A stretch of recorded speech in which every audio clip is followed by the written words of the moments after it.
بسم الله الرحمن الرحيم. معكم هالة المغاوري، أنقل لكم مشهد عجبني وأنا ماشية في الحي عندي من الفنانين اللي بيحيوا وبيجملوا الحي تحت إشراف الحكومة.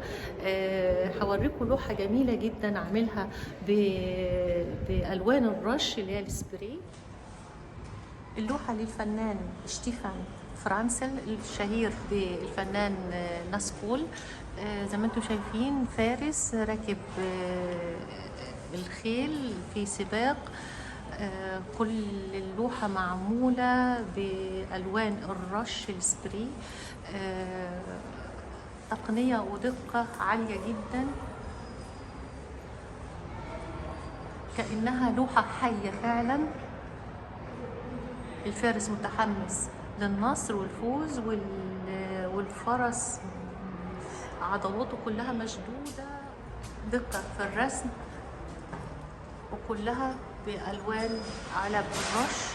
برضك لوحة تانية لنفس الفرس اللي هو الخيل دوت، شايفين عاملينها ازاي. نفس الفنان برضو شتيفان الشهير بناسكول، راسم جزء من وجه الحصان. إبداع في رسم العين، بصراحة معبرة جدا.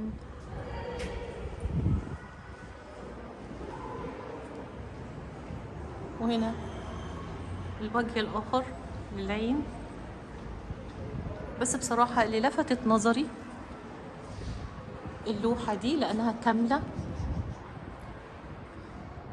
لفارس يمتطي جواده في حلبة السباق.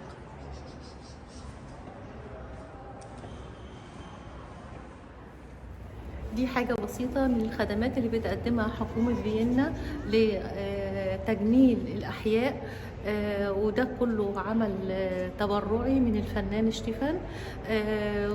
ويعني نتمنى إن حاجة زي دي تعم في كل الدول.